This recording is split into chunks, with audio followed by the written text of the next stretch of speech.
영어 원서 읽기 500번 읽기 18번째 vernacular chapter 4부터 책만 보고 읽는 것으로 이어가겠습니다.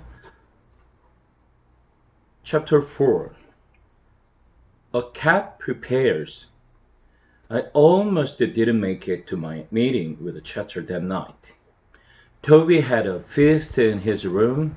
It was Friday night, and on Friday night, Toby gets to stay up and read as late as he wants to. So, of course, he needs lots of food to keep up his strength. Good food like cheese crackers, chocolate cupcakes, my very favorite, the kind with the cream in the middle. Pretzels and peanut butter sandwiches. The last I cannot abide because my mouth always gets stuck. Chocolate cupcakes with the cream in the center, however, are another story. This particular evening, I stationed myself on Toby's stomach. Usually, I'm a little more subtle, but having missed out on the bacon at breakfast, I was not about to take any chances on the chocolate cupcakes with the cream in the center. Toby knew what I was after, but sometimes he thinks he's funny, and he plays a little games with me. Hi, Harold. I'll bet you'd like a peanut butter sandwich, wouldn't you? Here, you have this one that's left over from yesterday, while I eat this boring old chocolate cupcake, which is nice and fresh and has cream in the middle. Okay, Harold? Ha ha. My sides are splitting.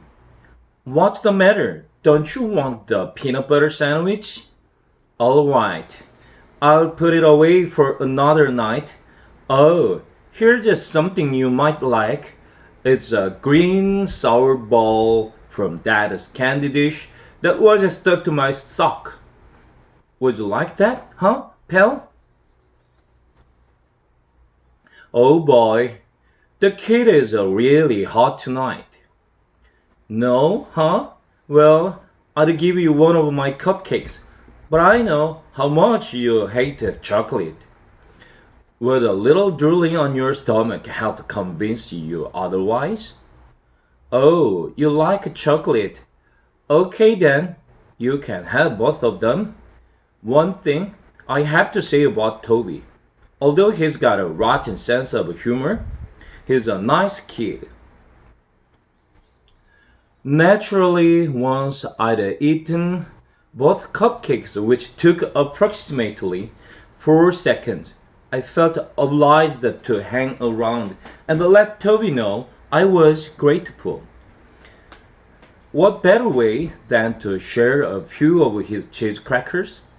Well, Harold, Toby said sometime later, we've had quite a party, but I have to go to sleep now. I can't keep my eyes open, so I'll have to wait until tomorrow to find out what happens in the next chapter. This is a good book, Harold. It's called Treasure Island. And it's by a man named Robert Louis Stevenson. It's kind of hard reading, though. I have to keep looking the big words up in the dictionary, so it's taking me a long time to get through it. I've always had trouble with the words myself. Half the time they don't mean what I think they are going to. And then, even when I do find out what they mean, I forget the next day anyway. I've always had trouble with words myself. Half the time they don't mean what I think they are going to. And then, even when I do find out what they mean, I forget the next day anyway. You might say that I'm smart, but just not the scholarly type. But it's a really good story, Toby continued. It's all about pirates and this little boy just like me. No dogs and a parrot, Harold. A parrot? What's a parrot? Is there anything about chocolate cake? That's my idea of a treasure.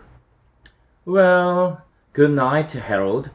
If you're gonna sleep here, you will have to get off my stomach because it's a little full right now. Good night, Toby. I curled up at the foot of the bed, but I couldn't sleep trying to figure out what a parrot was. I thought it might be a lady pirate, since the word sounded something like since the words sounded something alike, but then again, I thought it might be an umbrella. Chester would know, I thought, so I went downstairs to ask him. Well, you certainly took your time, Chester snapped as I sauntered casually into the room. I finished my book half an hour ago. Where were you? Where were you? It so happens I was discussing great works of literature with Toby. Since when is a Twinkies wrapper considered a great work of literature? Since when is a Twinkies wrapper considered a great work of literature? I decided to ignore that. Unfortunately, several chocolate crumbs fell from my mouth to the floor at precisely that moment. As a matter of fact, I sat, trying valiantly to regain my dignity.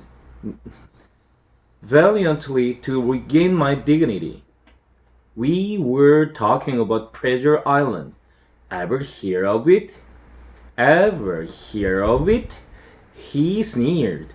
I read that when I was a kid. Oh, then, tell me, Chatter, what is a parrot? Chatter looked at me scornfully. A parrot, he said, is a tropical gygodactyl bird, order Staspermus, that has a stout, curved hooked bill, is often crested, brightly variegated, and an excellent mimic. In other words, Harold, a parrot is a little bird with a big mouth. Oh, I said after a moment. I thought maybe it was an umbrella. Did you get so busy discussing parrots with Toby that you forgot you were going to meet me here? This is important, Harold. I still wasn't sure what a parrot was, but I decided this was not the time to pursue it. Come over here. Come over here, Chester commanded, indicating his chair, and let me show you this book. I looked at the chair. Chester was already sitting in it, with a very large book open in front of him. I don't think there's going to be room for both of us, Chester, I said. I don't think there's gonna be room for both of us, Chester, I said. Come on, you are wasting time. Just jump up here. I surveyed the scene carefully. I surveyed the scene carefully. I knew I would have to get a running start since there was just a tiny spot left for me, and I would never be able to fit into it if I pulled myself up slowly. I would never be able to fit into it if I pulled myself up slowly. Apparently, I was taking too long for Chester's liking. Will you get up here? He hissed. Okay, if that's what you want. I ran and jumped onto the chair, landing with a great kerplop. Chester, where are you? I cried. I couldn't see anything but the back of the chair. I'd forgotten to turn myself around. I'm here, you great oaf. I turned my head. What are you doing on the floor? I asked. You knocked me off the chair. Now just stay put. I'm coming back up. I moved to the back of the chair and the Chester landed on the front. Now, let's see, he said. We both have to see the book. You come over here and I'll move this way. I don't know if you've ever watched a cat try to decide where to sit, but it involves a lot of circling around, sitting, getting up again, circling some more, thinking about it, lying down, standing up, bathing, a paw or tail, and circling. A dog, on the other hand, sits. This looks like a good spot, a dog will say to himself. He will then lower his body to the spot in question and is usually so secure in his decision that he will fall asleep immediately. Chester took what felt like 20 minutes to settle himself in, and just as I was drifting off, the kicks started. Come on, Harold, quit hogging the seat and wake up. What were you trying to do? Take a little cat nap? Ha ha ha! I yawned. Now, said Chester, turning to the book, let's get down to brass tacks. What exactly is on your mind? I asked. This book and that rabbit, Chester replied. Now tell me, Harold, have you noticed anything funny about that rabbit? No, I said, but I've certainly noticed a lot of funny things about you recently. Think about it. That rabbit sleeps all day. So do I. So do you. Furthermore, he's got funny little sharp teeth. So do I. So do you. Furthermore, he gets in and out of his cage by himself. What kind of rabbit can do that? A smart one, I said. I could do it. We are not talking about you, Harold. We are talking about the rabbit. Now, where did they find him? At the movies. Yes, but what movie? Dracula, I said. So, he said quickly. Remember the note around his neck? Remember the note around his neck? What language was it in? An obscure dialect of the Carpathian mountain region. I answered smugly. He didn't know everything. Aha, Chester said. But what area of the Carpathian mountain region? Area? What's an area? I looked at him blankly. Transylvania, he cried triumphantly. And that proves my point. What point? What are we talking about? And don't forget the white tomato. That's most important of all. But what? This book, said Chester, disregarding me, tells us just what we needed to know. What? I practically screamed. What does it tell us? What does this book have to do with the vernacular? What are you talking about? What's going on here? I can't stand it anymore. Chester regarded me coolly. You are really very excitable, Harold. That's not good for your blood pressure. I put my paws around his throat. Tell me, I said in a low, threatening voice, or I'll squeeze you till you pop. Okay, don't get upset. Don't get upset. Don't get upset. Don't get upset. Now, this book tells you everything you've always wanted to know about vampires, but were afraid to ask. Personally, I had never wanted to know anything about vampires, but at the moment, I was afraid to tell that to Chester. I still don't understand. What vampires have to do with our little furry friend? 1. Chatter said, vampires do not sleep at night. They sleep only during the day. The same holds true for this rabbit. 2. Vampires can get in and out of locked rooms, but Nicola gets in and out of his locked cage. This was beginning to interest me. Didn't you say something about the refrigerator? That's right. He got the refrigerator open all by himself. 3. Vampires have long pointed teeth. They are called fangs. Well, don't we have fangs? No, we have canines. That's different. What's different about it? Fangs are more pointed, and the vampires use fangs to bite people on the neck. Yuck! Who'd want to do that? Vampires would. That's who. Wait a minute. I saw Mrs. Murnau bite Mr. Murnau on the neck once. Does that mean she's a vampire? Boy, are you dumb? She's not a vampire. She's a lawyer. She bites necks. I don't think that's quite the same thing. No, Vanicula does not bite people on the neck. At least, not so far. But he does bite vegetables. On the neck? I asked.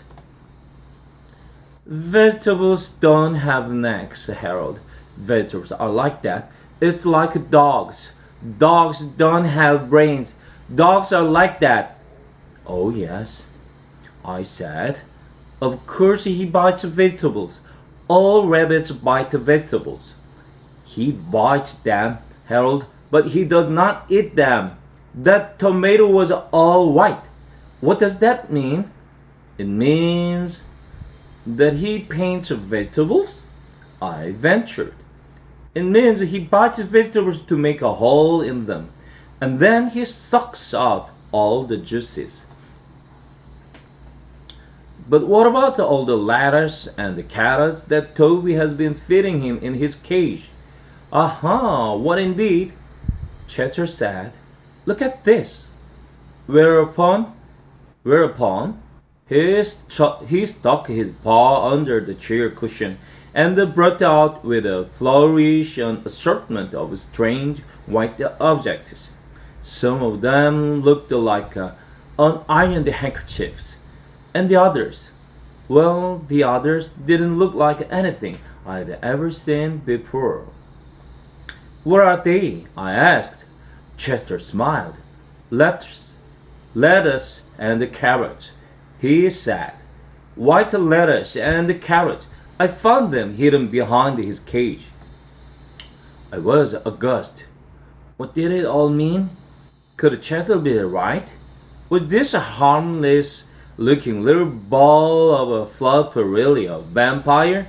Just then, Chester let out a yelp. Look, he said. A cage is empty again. Oh, we are fools. We are fools. We've let him get out of our sight. It's your fault. My fault? You're the one who took 20 minutes to sit down. Well, if you hadn't knocked me off in the first place. Wait a minute. Where are we arguing? Let's find Banicula. Just then, he heard a click in the kitchen. Refrigerator, I whispered.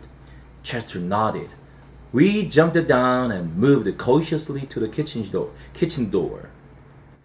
Shh, Chester warned unnecessarily as we crept along.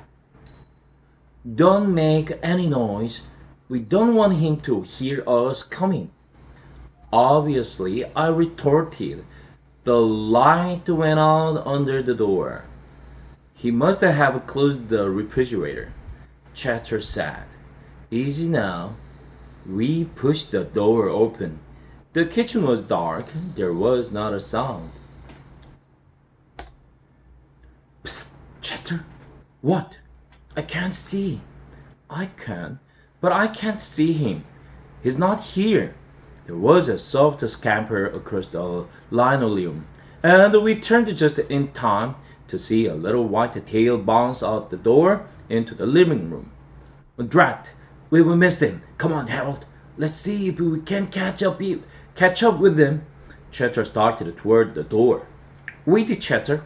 What's that on the floor by the refrigerator? He turned. This new object interested him more than following Bunnicula. Watch out, he said. I'll take care of this. He slunk across the room slowly, muscles taut, eyes alert. When he was about 6 inches away, he stuck out his paw, closed his eyes, and batted at the object tentatively. I don't think he made any contact. Get closer, I said. Chester's eyes popped open. Who's the cat here? He asked. I know what I'm doing. And he proceeded to bat the air 3 more times. What is it? I squealed, as my throat contracted in fear. I don't know yet, but whatever it is, it's not alive. Oh boy, if I wait for you, we will be here all night. I walked bravely to the object and sniffed it. Well, asked Chester. That's me. Chester came closer.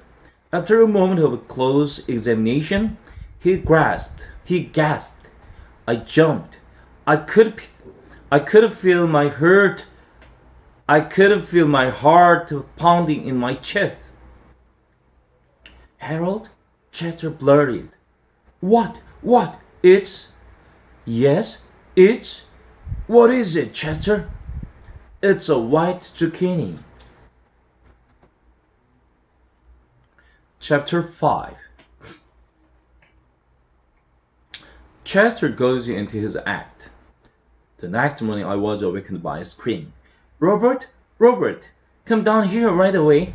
There's something wrong in the kitchen. For a moment, panic seized me. I thought they should run out of dog food. But then I remembered the events of the previous evening. Mr. Murno came bounding down the stairs. Chester, I cried. Did you see Mr. Murno? His face has turned white. It's Bunnicula, isn't it? No, he said calmly. It's shaving cream, you idiot. By now, the excitement in the kitchen was at full throttle. The table was covered with Bunnicula's handiwork. There were white beans and white peas and white squash and white tomatoes and white lettuce and white zucchini. What can it mean, Robert? Mrs. Murno was saying. I'm getting worried. One tomato is a curiosity, but this is unheard of. There must be something wrong with our refrigerator. That's it. It's turning all the vegetables white. But look, she said, I left the 3 tomatoes on the windowsill, and they are white too.